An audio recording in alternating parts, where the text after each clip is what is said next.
is up, people? Ladies and gentlemen, welcome back to another edition of The Breakdown here on the Loudmouth MMA Podcast Network. Max Freedman here, Trademark MMA, as you may know me on Twitter.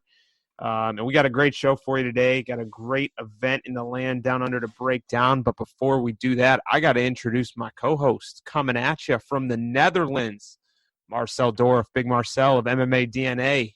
How you doing, my friend? Yeah, I'm doing well, man. I'm doing well. It's, yeah, what can I say? The midweek blues, you getting over that Wednesday hump day antics, ready to attack the rest of the week? That's pretty much for me now. If Thursday is over, I feel pretty much like I have weekend. So, do you not work on Fridays? I do. I work on Fridays and Saturdays, but not a lot anymore because I get, how do you say that?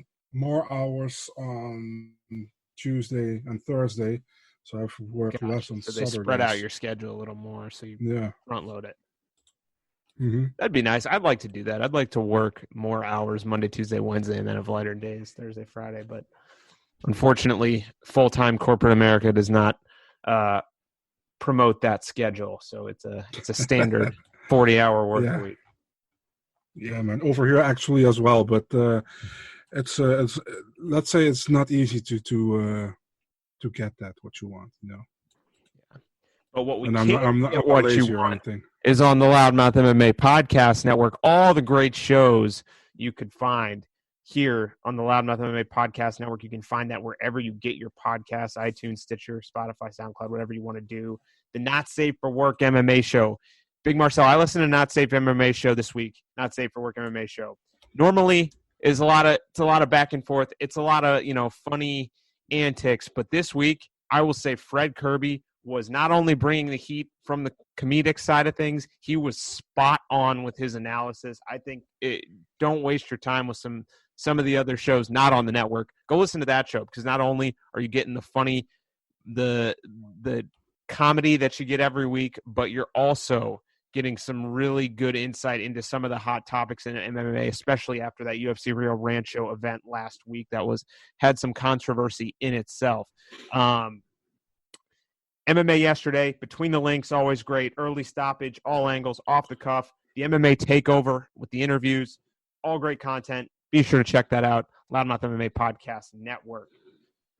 Big Marcel, we alluded to it. UFC Rio Rancho. Some controversy on the card. Favorites went 9-4 for the night, and there were 2 disqualifications.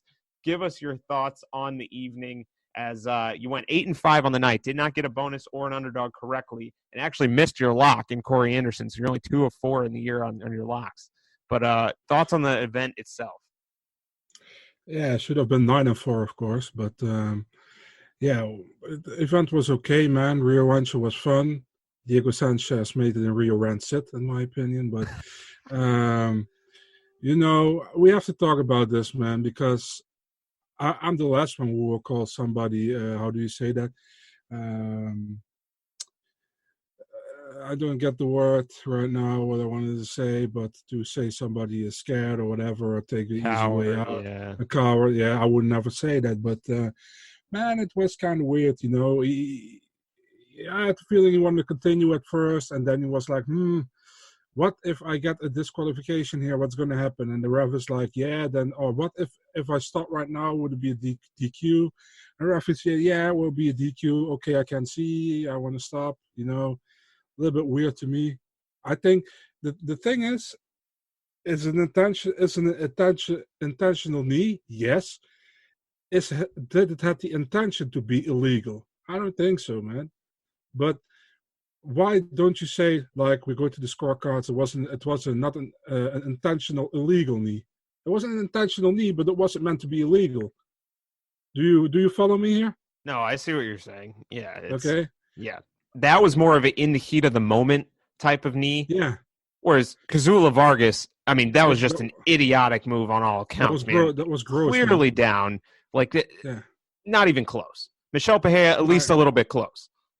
Yeah, exactly. Plus, the thing is, Diego had his knee on the ground, and with the old rules, that's a down opponent. I think with the new rules, you have 3 touch. How do you say that? 3 points of contact. Yeah, exactly. So it's really confusing for many fighters all the time. Definitely when you're in the moment, while you're trying to finish a fight, and then you can do it, and then you can't do it. I think that there has to be something like, why not went to the scorecards? Come on, man. Nothing against Diego Sanchez. It was the second time he got a victory, a gift in Albuquerque or in New Mexico. It's the second time. The first time was against Ross Pearson, and now against Michel Pereira. Didn't correct me if I'm wrong, but John Volante's UFC debut against Ovince St. Preux, wasn't there an eye poke from OSP late in the fight that caused them to stop the fight, and then therefore they went to the judges' scorecards instead of a DQ? Yeah, possible. Yeah, I can remember that lightly. Yeah, Yeah. That's what I mean, man. Threw me off. I have an inkling, and I don't know why I suspect this, but should Diego Sanchez be allowed to fight again, which I don't see why not, unless a commission truly tries to stop him, I have a feeling the UFC is going to match him up with Mike Perry. Listen, man, the UFC wanted to match up BJ Penn, but with Nick Lentz. So, yes, Diego Sanchez gets another fight. Good point. Nonetheless, Big Marcel, it was an 8-5 evening for both of us. The standings are as follows. You lead the overall standings 28-20. I'm at 24-24. You have 2 bonuses to my 1. You have 3 underdog picks correct out of 4 events. I have 2, but I have 3 out of 4 lock picks correct. I did nail with Macy Chason. You have only 2 out of 4 there. Can I add to that? I'm so happy we're not doing debuts on this one, because I would be completely trashed over here. I will give myself a pat on the back. I liked that matchup for Daniel Rodriguez against Tim Means, and he got it done. Very impressive performance. I thought very sad for Tim Means, man. I didn't want to see that. But, yeah. Solid performance for Rodriguez. Pretty much finished twice in that same fight. Yeah, crazy. And I want to say one more thing, man. Yeah. The UFC should have gave Rolian Paiva his bonus. Come on. You could have done right, this guy. Yeah, what a performance from him. Finally, you texted me, although I meant to text you back that I wasn't watching live. But we knew he was going to win that fight, and just got to feel good for him. Yeah, and it's what Keith said in the what was it in the BTL episode. He is like, man, Paiva, his first fight in the UFC, it was, I don't even think it was a close fight. It was a robbery, in my opinion, against Kai Kara France. And the second fight was competitive, and it got stopped due to a cut. Well done by Bontorin, but it got stopped due to a cut. So it could have been easily 3-0 in the UFC. Yeah, it's like Merab Dvalishvili almost. Just circumstantial things. Man, dude, how great did he fought last Saturday, man? And there are people. I said he's actually 5-0 in the UFC, and people are like, no, he lost to Ricky Simon. Fuck off. I mean, the thing is, if the ref should have stopped that fight, he should have stopped it 50 seconds before the end of the round, because Merab dropped him with a how do you say that? He throwed him, and Merab throwed himself on his head. And there he was out. For a split second, he was out. If the ref stopped it at that point, no problem. But the ref didn't stop the fight. And Merab was conscious. And after the ref pulled Simone off on the last part, he said to Merab, he should have stayed or laid on the canvas. The doctors say that he should have laid on the canvas, because they wanted to do, how do you say that? Examine him, exactly. So he stayed there. And after that, he was like, yeah, he stayed on the canvas. Yes, because the doctor said that, you punks. He just won that fight, in my opinion. 5-0, I don't give a shit what people say. And I'm not biased here, man. Yeah, I'm a big fan of Merab. I think he's the best 10-4 fighter on the planet, pretty much. But we look ahead. UFC Fight Night 168 comes at you Saturday, February 23rd, or I guess Sunday, February 23rd, 2020, in the Spark Arena in Auckland, New Zealand. UFC on ESPN Plus 26, Big Marcel. You excited? All right, and we go ahead. Bout order courtesy of our good friend MMA Forum Guide on Twitter. Be sure to check his account out, let you know all the great fight times in your area for every single event. It's the best tool you will ever find. Kicking things off at flyweight on the women's side, Priscilla Cachoeira taking on Shayna Dobson. Danger Dobson, the -190 favorite. Cachoeira, the +165 underdog. And I think this is almost certainly a loser leaves town kind of fight here. Dobson is 3-3, 1-2 in the UFC, and has lost back-to-back fights. This was supposed to be against Rachel Ostovich, but she actually went on Twitter and said she did not pull out of this fight on her own merit. So curious to what that meant. Priscilla Cachoeira, 0-3 in the UFC, has really not been competitive at all in any of these fights, and coming off a USADA suspension. Big Marcel Dobson, Cachoeira kicking things off. What do you think? Yeah, Max. Let me think. I've been laughing at that all week. That was funny. I don't agree with you that Priscilla Cachoeira hasn't been competitive, man. I think she definitely hasn't been competitive against Shevchenko, but the other fights was not that bad, wasn't great, but let's be honest, the UFC wanted to give Ostovich an easy fight against Dobson. That's all that they wanted in this one. And Ostovich pulled out. Now we got Cachoeira against Dobson. No disrespect to Dobson, but I think Cachoeira takes this one, man. Unanimous decision. And this is pretty much I don't want to be disrespectful to any of these women, but this is actually the lowest kind of quality fight you can put together in this division. In my Did you say opinion. Cachoeira via decision? Yeah, that's what I said. Exactly. You have heard that very correctly, Mr. Freedman. Unanimous decision for Priscilla Cachoeira. I mean, I don't even think, no disrespect to either woman, but this is not a UFC caliber fight, in my opinion. Agree with you there. Disagree on the result. I got Dobson. I think her striking is a little better. Gets the decision. Shayna Danger Dobson. Big Marcel going with an underdog out the gate. All right, welterweights coming up next. Takashi Sato taking on Maki Pitolo. Coconut Bombs. I love that nickname. Sato, the ever so slight -115 favorite. Maki Pitolo sits at -105. So Pitolo is hoping that his second trip to the land down under goes a little bit better than the first.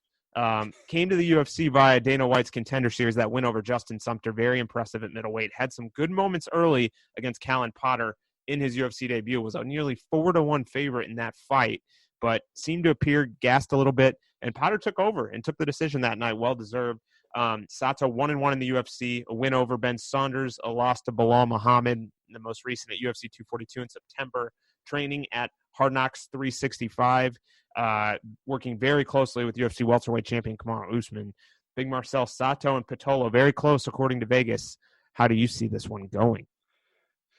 Yeah, man, Maki Pitolo, I'm a fan of the dude, man. He's a fun fighter to watch, but he lost to Harry Potter's brother, man. I mean, come on, who did expect that? He lost to Callan Potter, and Callan Potter is a great guy in the regional scene, in the Australian regional scene, but man, is a UFC caliber, I don't know. Dad's Army, he's part of that as well.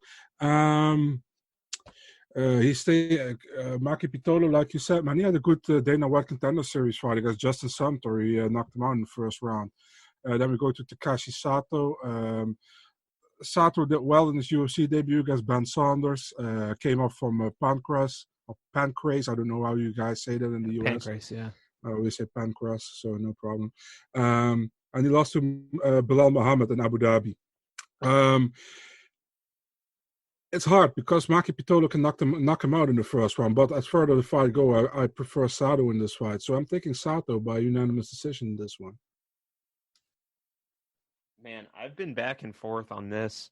I'm going to take Pitolo via split here. The only reason you take this decision is that you want to... I think it really could go either way, and I'm just going to... I don't know. Give me Pitolo here. All right. Rounding out the early prelims, Angela Hill taking another fight against Loma Lukebunme. Hill is the -200 favorite. Lukebunme is the +170 underdog. Hannah Goldie, the Queen of Sparta, out of this fight. And the self-proclaimed Cowboy Cerrone of the women's strawweight division, Angie Hill, steps in to take yet another short notice fight. Props to her, man. She's been doing this for a while now. Lukebunme is 11-2 as a pro, and for the first... Oh, I'm sorry.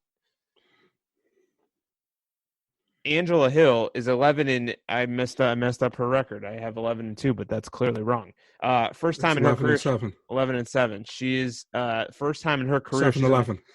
2-fight win streak, beating Ariane Carnellosi and Hannah Cyphers, finishing both of those. Has she turned a corner, Big Marcel? You think Angela Hill is on the ups? She's definitely on the ups, man, but it's hard to say, man. She beat unranked opponents. That's So true. but it's impressive what she did. I'm not going to deny that. Absolutely not. But it's hard to say, man. All right, look, Boone May, 23 years old, 4-1 as a pro. She was highly touted coming into the promotion with her striking skills, made good on her UFC debut, got a decision win over Alexandra Albu, training at Tiger Muay Thai under George Hickman. Big Marcel, Angie Overkill Hill going across the world for a short notice fight. Does she get it done? What do you think? Yeah, tough fight to pick again here, man. I mean, look, Boone may look very well and very good in the fight against Albu. She won over via split decision. I thought it was a clear unanimous one for her. Angela Hill, like you said, short notice queen. Pretty much like Dequan Townsend, only the difference is that she wins her short notice fights. Yeah, no disrespect, man. I didn't, because you're laughing now, it sounds horrible what I said, but I didn't mean that at all.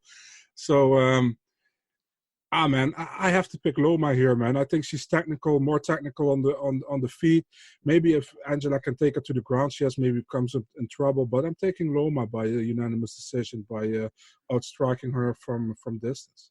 Wow, 3 fights, 3 differences. I like Luke Boone to mix it up and win the exchanges on the feet, but Hill's more well-rounded. I think she gets it to the clinch, gets it to the ground, and grabs a W. I like her to get another finish here. TKO, late second, early third. Angie Overkill Hill. All right, televised prelims up next, and we got some flyweights. Number 8 ranked flyweight Kai Kara France is the -260 favorite against Tyson Nam, +220 underdog. Big Marcel, why don't you kick things off for us here? So first of all, the UFC has 14 flyweights ranked. Why don't you rank Tyson Nam? Yeah, Doesn't I saw make that sense. too. Yeah. Rank him at 15. Why not? I mean, come on. So we have Kai Kara France, good fighter, City Kickboxing, as we all know, as good fighters. Came in the UFC, got 3-0, should have been 2-1, but hey, it's official 3-0. Then he fought Brandon Moreno in a great fight, which he lost late last year in December, taking on Tyson Nam. Nam took that short notice fight against Sergio Pettis, where he lost. But man, Nam has some bombs in his hands, man, or on his feet. He knocked out Ali Bagautinov in the last second of the last round. Yeah. And he got another big victory against Eduardo Dantas in 2012 in Chute, Brazil, for the former Bellator champion. Way back in the archives there. Yeah. So, but those are big victories, man. But yeah, I gotta favor Kai Kara France here. I think Kara France gets it done with the volume striking and wins the fight by a unanimous decision, taking a win for City Kickboxing. Did you hear that, Max Friedman? Taking a win for City Marcel's favorite team, City Kickboxing, the illustrious City Kickboxing, home of 2 UFC champions, yet Marcel continues to pick against them. Just kidding. Kai Kara France, guy fights on every Anzac card, it seems like. 3-1 in the UFC now. You mentioned the loss to his tough castmate, Brandon Moreno. Nam, been around the block, man. 18-10 as a pro. Fought in Elite XC, fought in the World Series of Fighting, Fight Nights Global, all over the world. Happy that he got that short notice UFC call, but I got to go with Kai Kara France, unanimous decision here as well. If you had balls, you took the other one. You would have been 4 different with me. Yeah, I wouldn't say anything if I was you as well. Yeah. Just trusting your balls, man. All right. Next up, welterweights. Callan Potter, Harry's big brother, according to Marcel, taking on Song Kanan. Kanan is the -185 favorite. The comeback on Potter is +160. He is 35 years old, Callan Potter, an Aussie with a less than impressive 18-8 record, 1-1 in the UFC. Badly knocked out in his first fight, but a nice hard-fought victory over Maki Pitolo. We discussed that earlier in October. Was a +270 underdog in that one. Song Kanan, 15-5 as a pro and 3-1 in the UFC. Recently re-signed a new contract, coming off a win over Derek D-Rock Krantz. Pretty impressive thus far in the UFC, Song Kanan.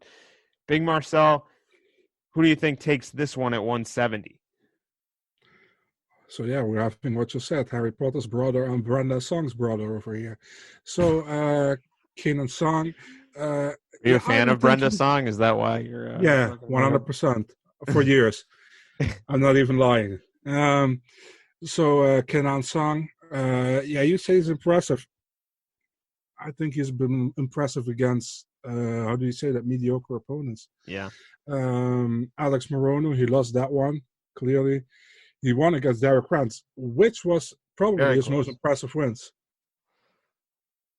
It's probably his most impressive win against Derek Rance, I think, His because win over Hector. Hector Aldana certainly wasn't that impressive because it was No, Hector Aldana. yeah, and Bobby Nash with 15 seconds. I That's a mean that. combined 0-6 in the UFC right there. Yeah, exactly. So I don't know, man. But then the other, we have Callum Potter, like you said, he defeated Maki Pitolo in his most recent fight, lost to Jalen Turner before that.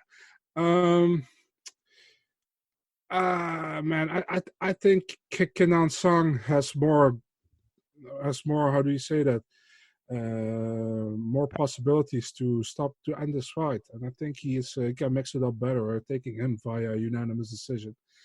If it was close, I would have gone Potter because it would have split decision would be for Potter, but going unanimous for Kenan Song. Potter takes a lot of punishment. We've seen Song Kanan put down people with some heavy hands, so give me Song Kanan with a knockout in the second round.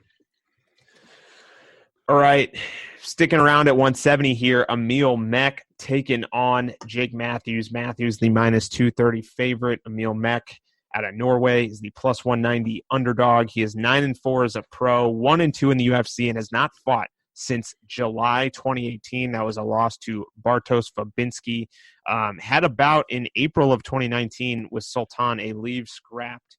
Matthews, meanwhile, 15-4. He's won 4 of 5 since moving up to 170, and that one loss, a very competitive back-and-forth fight with Tony Martin, where he was submitted. Anthony Rocco Martin, I should say. Comes into this one with a win over Rostam Akman in his home country of Australia, so he should have the Anzac faithful crowd behind him in this one. Big Marcel Matthews, Mech, break this one down for us. Yeah, we're having Jake. I prefer to only fight in Australia or New Zealand. Matthews against Emil. Don't give me a fucking wrestler, Mac. So Jake Matthews, he's been a talent, man, for years. I really liked him since The Ultimate Fighter. Was that Smashes? I think it was Smashes. The smash. No. It wasn't the Smashes. It was Australia versus Canada. Wasn't it called Smashes? No, Smashes was the Australia and Great Britain season with Ross Pearson and George Soteropoulos. The Australia-Canada was Kyle Noak and Patrick Cote. And that had like Elias Theodoro, Olivier Aubin-Mercier, Kajan Johnson, Chad Lepre. You get your history lesson from Mr. Freedman here, guys. Oh, yeah. Ultimate Fighter, man. I could go for days. So yeah, I've been impressed with Jake Matthews since then, and he looked good in many of his fights, man. I mean, this fight against Li Jingliang was good a few years ago, which Ying Liang was blatantly eye-poking and was horrible. Only lost to Anthony Rocco Martin, which I pretty much expected because Rocco Martin has become a pretty good fighter in my opinion. Taking on Emil Mech, yeah. Mech has a loss against Kamaru Usman, who fought at 30%, and against Bartosz Fabinski. Before that, one against Jordan Mean. I don't know, man. His problem is he's very inactive. Hasn't fought since July 2018. Where's he been? Yeah, I have no idea. Probably in the Valhalla Army. No idea. Jake Matthews in front of his home crowd. I think he gets it done, man. I take Jake Matthews here by submission in the second round. Matthews the better fighter. I hate to lay off for Mech. Matthews unanimous decision. Quick question, Big Marcel. Quick trivia question. Recall, what city was that fight between Emil Mech and Kamaru Usman? Yeah, let me think. That was on the same card as Page against Jessica Clark, and the same card as Stevens against Choi. That was UFC. Was it in Missouri? Yes, sir. St. Louis. It is. And what podcast co-host hails from the great city of St. Louis, Missouri? It's not me, so it should be you, right? That's right. All right, headlining the prelims, we go down to 155. Jalen Turner taking on Joshua Coolibau. Is that Coolibau? Coolibau? I think so. Coolibau. Turner is the minus 200 favorite. The comeback on Coolibau is plus 170. The tarantula, Jalen Turner. The record doesn't jump off the page. He's 8-5 and only 1-2 in the UFC, but still only 24. We've seen glimpses, though, of outrageous talent on both Dana White's Contender Series and his last trip to the Anzac region, where he knocked out Callan Potter with ease. Coolibau replaces his fellow Australian Jamie Malarkey in this one. He is normally a featherweight, but goes up for the short notice opportunity. He's 8-0, 25 years old, 5 TKO finishes on the record. Despite being billed as a jiu-jitsu guy, he has a whopping 0 wins by submission. He won the Super Fight MMA featherweight title back in March. Big Marcel, Turner, and Coolibau at 155. What do you think? First of all, I want to say, if Jalen Turner ever hears this, dude, don't scare the fuck out of me with your Instagram stories with your tarantulas. I've been swiping in my bed before sleep sometimes due to the stories, and out of nothing, I see a tarantula in front of my face. Don't do it, man. I'm scared of these things. So, Jalen Turner, he got that. How do you say that short notice fight against Vicente Luque? Remember in 2018, where 170. Which I absolutely didn't like. They gave him that one. No, me neither. He's 1-2 in the UFC. Did well against Callan Potter, but he lost to Matt Frivola last year. Coolibau normally fights at featherweight, now goes to lightweight. I think there will be a huge reach advantage for Jalen Turner in this one, man, because he is already a big lightweight. So give me Jalen Turner via a TKO in the second round. Yeah. So Matt Frivola laid that blueprint on beating Turner, but this is a huge size discrepancy, like you mentioned. I think Turner uses range, picks apart Coolibau, grabs that second round TKO as well. All right, well, we go to the main card here, and we start things off at featherweight in a fight that many fans are excited about. Zubaira Tukhugov, Zuba taking on Kevin Aguilar. Zuba Tukhugov, the ever so slight minus 115 favorite. Aguilar is the minus 105 betting underdog, I guess.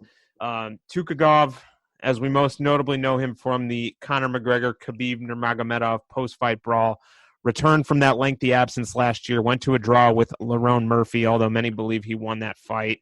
Has not won a fight in the UFC since December of 2015. Aguilar, meanwhile, great record, 17-2, 2-1 in the UFC. He suffered his first setback last time out, decision loss to Dan Ige, who is on quite the streak of his own. Aguilar, well-rounded guy. We know he had some huge knockouts prior to getting the UFC call, but has gone the distance in all of his fights thus far. Marcel Tukhugov, Aguilar, very close according to Vegas. How do you see this one playing out? So actually, Tukhugov won in 2018 a fight in the UFC as a tag team with Islam Makhachev, Khabib Nurmagomedov, and Abubakar Nurmagomedov. Actually, Islam Makhachev ate shit and fell on his face, so he didn't really do anything in that brawl.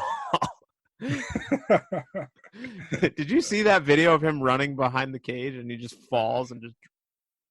No, I know he didn't do anything with punches or whatever, but I haven't seen the video. No, you should send me after. Oh yeah, I'll have to try to find it. That was hysterical, man.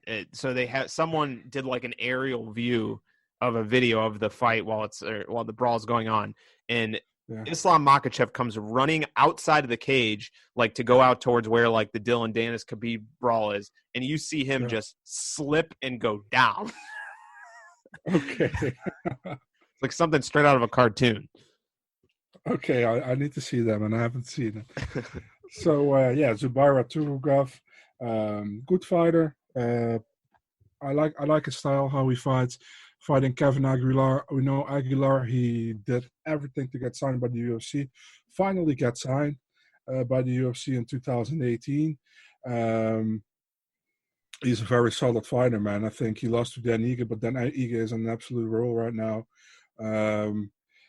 I can't pick against Aguilar in this one, to be honest, man. I think Aguilar has more ways to win this fight.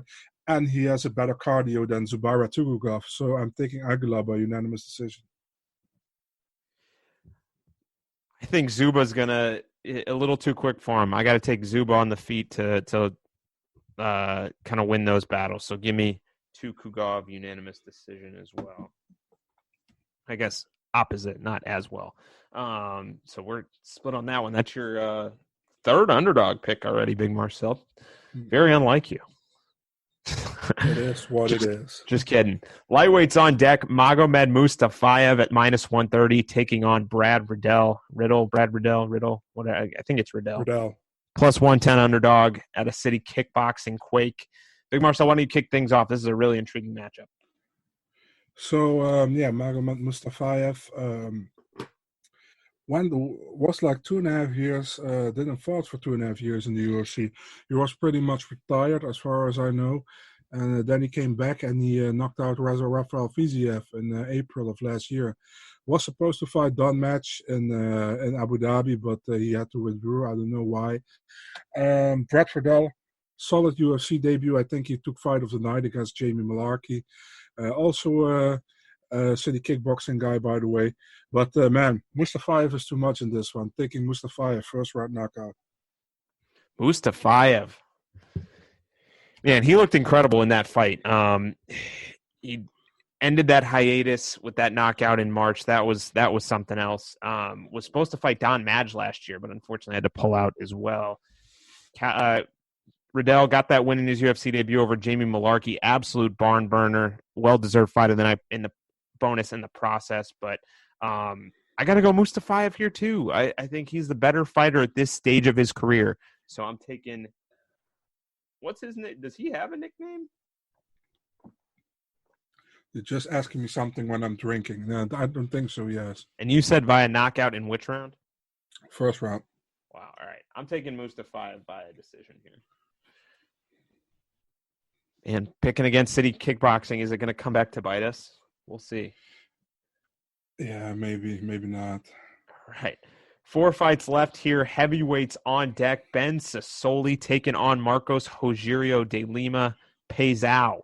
-145 favorite out of Brazil. Sassoli is the +125 underdog. And this should be a fun heavyweight fight here. But let's go ahead and start with the Aussie Sassoli. Fought on The Ultimate Fighter Season 28. Then the Dana White Contender Series. He's actually slated to be on the Dana White looking for a fight card that recently aired with Alex Munoz and Troy Lamson.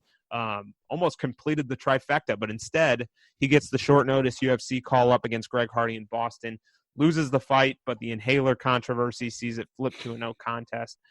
He's a heavy-handed guy, took a lot of punishment and dished it out a lot against Hardy, although it didn't land quite as much as he would have liked. Peizao, meanwhile, has been in the UFC since 2014. Also a Ultimate Fighter alum, was on the Ultimate Fighter Brazil 3.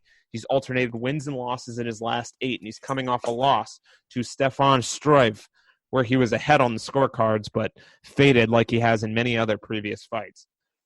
Big Marcel, Peizao, and Sassoli, what's going to happen? What's going to happen? We're going to see a first-round stoppage, or we're going to see a 15-minute boring fest. It's either one of those. Marcos Rogerio de Lima, very inconsistent in the UFC. I was surprised he defeated Adam Wixorak, for example, and then he fought Stefan Struve, and he definitely won the first round. He knocked him down after 5 seconds, but then lost in the second round via an arm triangle choke. Like you said, Ben Sassoli pretty much missed a no contest at this moment. 2 no contests back to back. It's a hard fight to pick here, man. I'm going with experience in the UFC right now, and I'm taking Marcos Peizao to win this fight via what should I say? Von Flue choke? No, but I'm going with a submission, first round. Yeah, Peizao, man, he's shown that tendency to fade, but also at times he shows that he can handle this style of fighter. Like the Clint Hester, Jeremy Kimball wins, got early finishes in those, but I'll favor Sassoli, home crowd decision. Not an exciting fight, but Sassoli via unanimous decision here. Why the hell is this on the main card, by the way? But I wouldn't be surprised if we see a Pazao submission too. I mean, why not put Jake Matthews on the main card instead of this fight? Good question. I would expect to see him on the main card over them, Kai Kara France and Tyson Nam.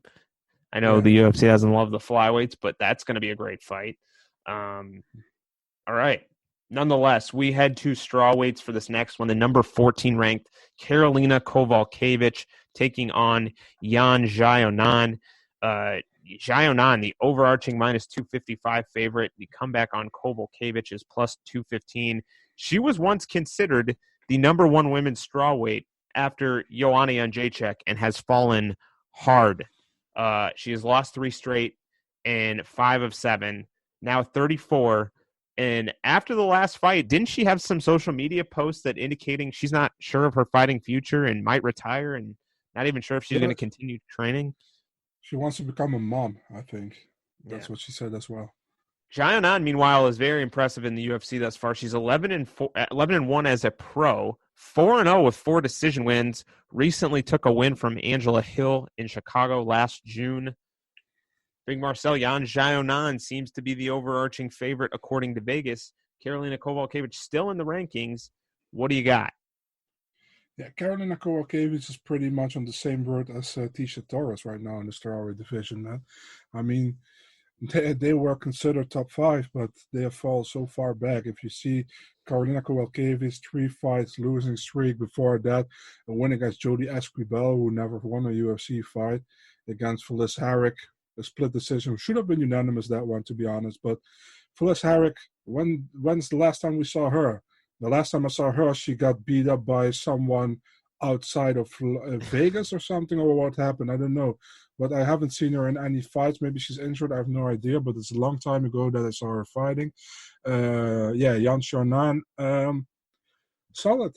Not very flashy or whatever, but solid striking. She does very well so far in the UFC. Defeated Angela Hill via unanimous decision in her last fight. I got to favor her in this one, man. I think she outstrikes Karolina. Unanimous decision for the Chinese fighter. Yeah, I got Xiaonan by unanimous decision. I can't pick Karolina Kowalkiewicz right now. She just doesn't seem to be there mentally, or just the skill set isn't quite elite like it used to be. All right, light heavyweights coming up. Jimmy Crute taking on Michal Oleksiejczuk.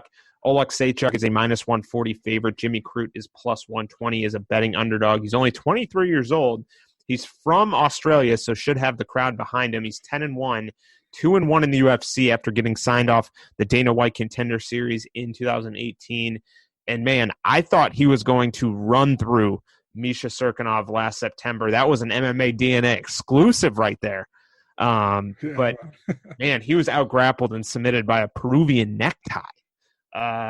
Oleksiejczuk is 14-3 from Poland. He has 2 first-round knockouts in the UFC and a win over Khalil Roundtree that was overturned. His last fight, though, faded against Ovin St. Preux. And what else? Suffers a Von Preux choke submission loss in the second round. He's only 24, though.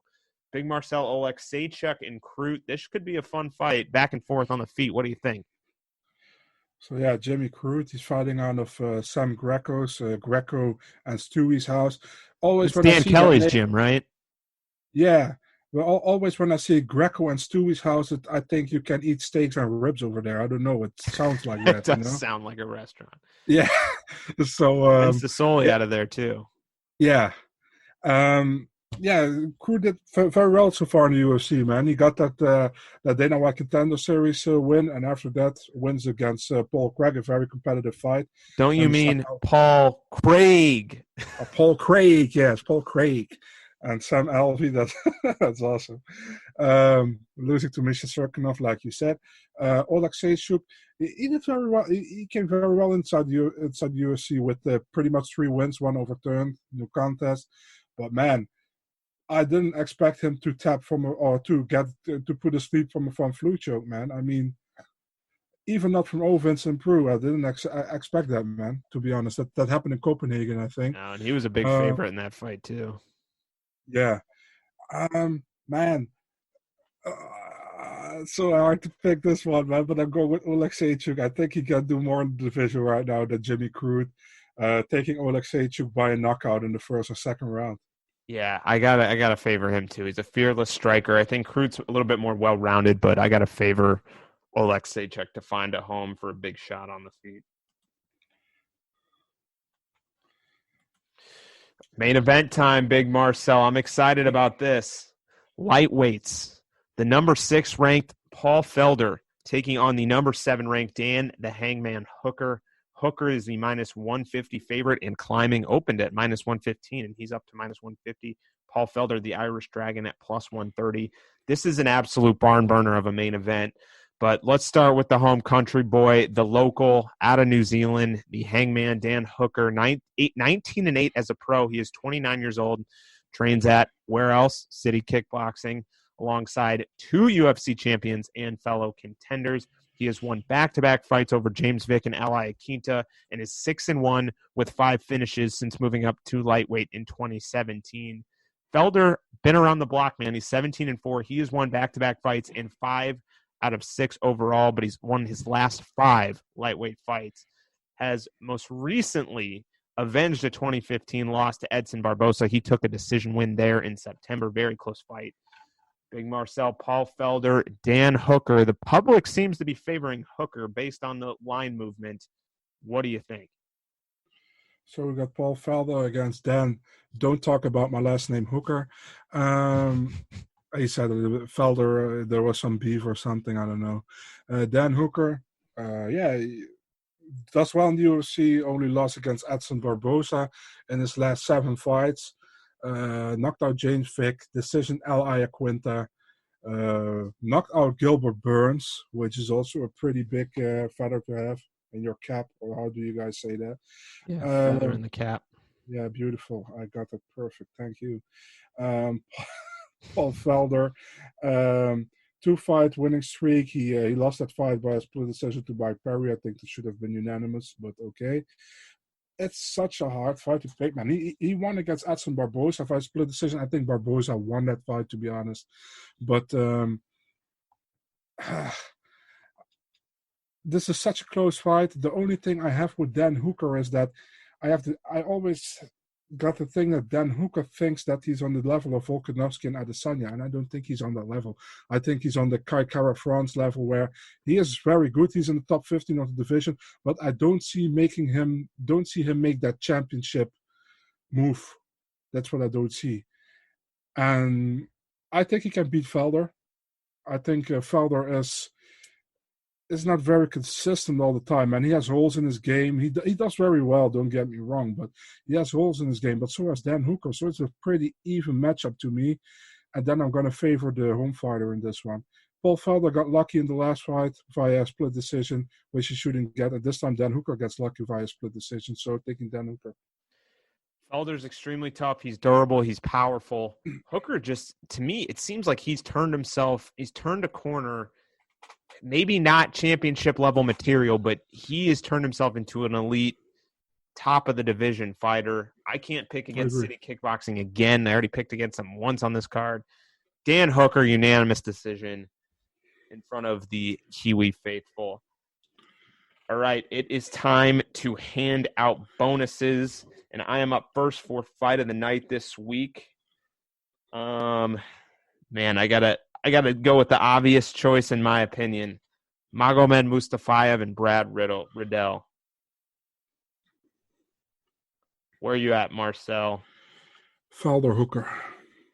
Also a very viable option. Performance of the night bonus, Big Marcel, you got to hand out 2 official winners and then 2 backups. Official winners. We're going with Magomed Mustafayev and Mikhail Oleksiejczuk. And reserve guys to get one, going with Jake Matthews and stuff. Jake Matthews and let's go Marcos Rogerio de Lima. All right, my 2 winners. are going to be Michal Alexeychuk and Jalen Turner. And then my backups, Angie Hill and I don't have many finishes on this card. I didn't pick many finishes. And you can also Song Kanan. Yeah. You can also have a performance without a finish, right? That's true. But I think more often than not, it ends up being the other way. Kind of sounds weird. Kind of sounds weird. You can have a performance without a finish. Okay, nah. Underdog picks, I don't have a lot of options. I got either Sassoli or Maki Pitolo. I guess I'm going Maki Pitolo, Coconut Bombs. Underdogs, Big Marcel, your options. Priscilla Cachoeira, Loma Luke Boonmay, Kevin Aguilar. Or that is it. I'm going with Priscilla Cachoeira. Wow. Big time underdog pick right there. I should get 2 points if I have that correct. Who is your lock of the night? I love it that you didn't say who is your luck, but who is your luck of the night. Very smart, very smart. Who is my luck of the night? Let me think.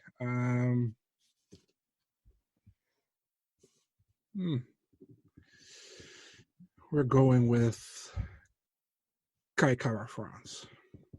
I'm going Jake Matthews. But Kai Kara-France got some serious consideration as well. All right, let's recap these picks and get out of here. First fight, I'm taking Shayna Dobson. Big Marcel's got Priscilla Cachoeira. She is also his underdog of the evening. I got Maki Pitolo, my underdog pick for the night. Big Marcel's got, is it Takeshi or Takashi Sato? Takashi Sato. Takeshi, that idiot 6'9". What? The 6'9" dude. You don't know him? Takeshi 6'9" or something. He's such a rapper dude. I don't know who that is. Now he's gonna act like he doesn't know. I don't either want to know him, but I know him. So I got Angie Hill. He's got Loma Luke Boonmay. We both have Kai Kara-France over Tyson Nam. Both have Song Kanan over Callan Potter. Both have Jake Matthews over Emil Mack. Both have Jalen Turner over Joshua Kulabau. I got Zuba Tukugov. He's got Kevin Aguilar. Both have Magomed Mustafayev over Brad Riddell. I got Ben Sassoli. He's got Marcos Hojiro de Lima Peizao. Both got Jan Jaionan over Karolina Kovalkiewicz. Both have Michal Alexeychuk over Jimmy Crute. And both have Daniel Hooker over Paul Felder. My pick for fight of the night is Mustafayev Riddell. Big Marcel's going main event with Felder Hooker. Performance of the night bonuses for me, Alexeychuk and Jalen Turner. Mustafayev and Alexeychuk for Marcel. Backup performance of the night bonus winners, Angie Hill and Song Kanan for me. Jake Matthews and Marcos Peizao, Hojiro de Lima Peizao for Marcel. And lock of the night for me is Jake Matthews. Lock of the night from Marcel, Kai Kara-France. You pumped for this card, Big Marcel? What are your plans for it? Another family party during the prelims and then catch the main card and watch on delay? No, man, probably have to miss the prelims because they're a little bit too early here. And too early, you were that correct. And, is your team playing or you got a party? What's going on? No, I mean, I like to watch downstairs, but other people are watching there. So maybe I'm probably going to watch the main card and watch the prelims back the next day. Or maybe I'm going to go upstairs and going to watch. I don't know what I'm going to do, man. We'll see. We're definitely catching the main card because everybody's sleeping by then. That's perfect. So, that's probably it, man. I don't know. I mean, there's lots of MMA this weekend, man. It's like early Christmas, you know. A lot going on. Bellator, Ryzen, right? Bellator, Ryzen, ACA, Combate Americas, Elevate. Don't you mean Combate? Combate. No, I don't mean Combate, Max. By the way, 2 Bellator cards, 41 fights or something. How about that? Well, how about that? Looking forward to UFC Auckland. I will be in touch with... Catch me outside. My co-host, Big Marcel. Thank you to everyone for tuning in this week, and we'll be back next week as we head to Norfolk, Virginia. Norfolk, as the locals call it. But we will break that card down next week. Big Marcel, let the people know where they can find and follow all your hard work and great content. Well, you can't find me in Norfolk, but you can find me on the Twitter, BigMarcel24, and on Instagram. And you can find the website, MMADNA.nl, and also on Facebook, Twitter, and Instagram. And then I give the word to trademark MMA Mr. Max Freedman. That's right. Trademark MMA on Twitter. Big Marcel, do you do all the social media for MMA DNA too? I do. We have like, how do you say that? Twitter is automatic. Yeah. Instagram, yes, pretty much. What's the other? Facebook? Not like maybe 80%, but not everything. Not everything is what I do, but pretty a lot. Let's say it that way. Yeah. One of the hardest working men in the MMA game, Marcel Dorff, Big Marcel. Thank you, everyone, for tuning in. Please follow the Loudmouth MMA Podcast Network. Click subscribe. Leave us a rating if you're enjoying what we're doing here. But shout out to the rest of the Loudmouth crew: Keith Schillen, Kyle Steele, Davis Baker, Craig Allen, John Franklin, Mike Heck, Drake Riggs, Brett Kirby. Am I forgetting anybody? Kyle Steele? I already said that. No, you didn't. Max Freedman and Marcel Dorff. Boom. Rest of the crew right there. You did. I just fucking. All right.